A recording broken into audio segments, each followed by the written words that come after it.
All right, what's good, everyone? Welcome back to another video. In this video, we are going to be talking about foldable phones and if they are worth the price that you pay for them normally. So let's get into it. All right, so foldable phones are super expensive. We're not new to that. We already know this. If you want to buy a Samsung foldable, you're gonna have to pay, more than $2,000 Canadian in Canada, and then for you in America, close to $2,000. The Pixel 9 Pro Fold is really expensive. The Apple Find M5 that just came out is really expensive, etc. The Huawei phones are crazy expensive, like $4,000 for the trifold. Foldable phones are expensive. We know that. But are they worth the price that you would pay for a foldable phone? And I know there's different ways to get them cheaper than what I'm saying, but like for the listed price, are they worth that price? I feel like the answer is a little bit more complicated. Like technically people will say no, it's not, because a smartphone should not be costing this much. Even people have a problem with smartphones costing $1,000, which, I mean, I want cheaper things too, but this is the world we live in, and inflation, so many different reasons for why smartphones are $1,000 or more nowadays. But foldable phones, when you compare it to like different things, people will say like, oh, to buy one foldable phone, I can buy like 5 of this phone. I can buy a phone, an iPad, and a computer. People say things like that. And yes, that is true, but it really comes down to you and what you need, what you value. Like, for example, there's people out there who use foldable phones to replace, obviously, their phone, it's their phone, but also to replace their tablet. And some people even push it a little bit further. Like if you use a Samsung device, you can use your phone as a computer when you plug it into a desktop with a keyboard and a mouse. So for some people, they even replace their computers with a phone, a foldable phone. And, they go to coffee shops, they sit their little phone screen down, get their keyboard out. Like, for example, I got this folding keyboard right here. It's a little folding keyboard, unfolds, and has a space bar, all your keys, function keys, all that stuff. And it fits so easily into a bag. So go to a coffee shop with your mouse and your keyboard like this, and you can get work done. Like, that's just a reality for a lot of people. And it works pretty well, to be honest. Like, I personally enjoy using my folding phone like that. And I think the screen is big enough for me. Some people might say it's a small screen, whatever. But there are people who use their folding phone for all 3 of those types of devices. So when you think about it like that, you're technically paying the price of 3 devices for one, if that makes sense. And, folding phones, some of them have bigger outside screens. Some of them have slimmer ones like the Z Fold series. But either way, folding phones have one screen on the outside, and then they open up to show a bigger screen. So there's 2 screens on folding devices. Oftentimes they have 2 selfie cameras. So, you're paying the price of 2 devices in one. And some people hate the idea of 2-in-1s, but like 2-in-1s have always been a thing for a very, very long time. You see 2-in-1s all the way back in like the late 2000s, I think, with like Microsoft devices. We see like the 360 hinge laptops that are laptops, obviously, but then they fold around into being kind of like a Windows tablet, something that you can use for media consumption, for drawing, etc. As I sit here taking random pictures of my daughter with my smartphone, I realized that smartphones also replace cameras.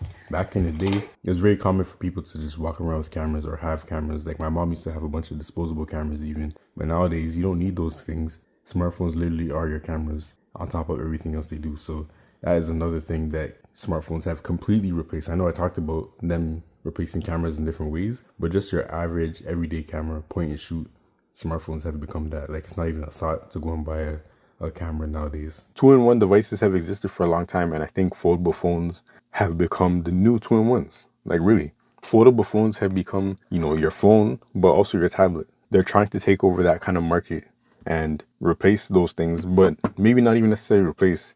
I think foldable phones can complement a tablet. Like if you have a Samsung tablet, you can use one mouse for both your phone, the Z Fold 6, and your tablet, and then use the mouse back and forth between those screens. You can text on your tablet. You can also control your phone with your tablet. You can use your phone as a webcam for your Samsung tablet. So like foldable phones don't necessarily have to replace devices. They can complement devices, but they also can replace devices. And I think that's the value. The fact that you have a tablet in your pocket is crazy. Like an iPad mini, those are really good tablets. In my opinion, I love iPad minis. I think Apple has done a good job with them over the years. They're very powerful, they're very small, and they can just do a lot. And I think the Z Fold 6 or foldable phones in general are very comparable to the iPad mini.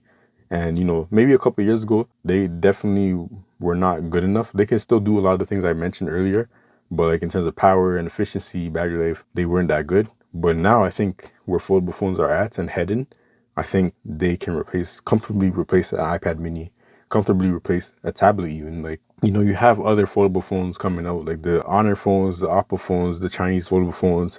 And I think the foldable phones in North America are getting better too, especially like with the Z Fold 7 on the horizon, the Pixel 10 Pro Fold. Hopefully we see some significant changes that make it more accessible for the general public and just a better quality of life experience in terms of battery life. And, you know, a lot of people are hoping for a bigger outer display. I like the Z Fold 6's outer display size, but a lot of people are hoping for a bigger display, and I think we'll get that because we saw that with the Z Fold Special Edition. So foldable phones are becoming a lot more accessible, becoming a lot more user-friendly for your everyday user. So, you know, are they worth the price? I think it depends on you, but I think at the same time, for the technology, what they offer, the capabilities, the potential, they're literally one of the most versatile devices you can buy with your money in 2025. Like, when you think about it too, like the cameras are getting better. I think the cameras on Z Fold 6 are good. Obviously, they're not the best in its class, you know, in a smartphone, but I think they're really good. And just the fact that it has a hinge, you can do different things. Like right now, I am filming with my Z Fold 6 while looking at the viewfinder on the phone. Like I'm literally using the cameras and the screen at the same time. And I'm gonna just show you that. And like you'll see that on the screen right now. Like this is one example of why foldable phones are just so valuable and versatile. Like this is literally, it's replacing a couple of devices. So it's replacing my phone because it's able to do this. It's replacing a camera. It's replacing a external screen that you would need to connect to your camera to see the viewfinder, or, you know, certain types of cameras have a flip up screen. So it's replacing all of that in one device. And then after all this whole session, it's not just a camera anymore. It's not just a viewfinder. I can take it off of this MagSafe mount and use it as my phone or my tablet. Like that is the versatility that you get with the foldable phone. So when we talk about, is it worth the price? Because I didn't even mention that a lot of foldable phones are also compatible with styluses. Like the Samsung devices are compatible with these right here. These are S Pen. So this is the S Pen Pro. This is the regular S Pen that you can get for your Z Folds.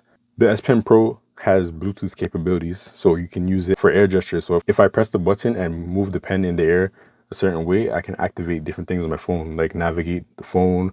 I can open certain apps. I can take a screenshot. I can skip songs or go back to songs, play songs, pause songs, turn up the volume, turn down the volume with these gestures from this pen, while not even being close to my phone because it's Bluetooth.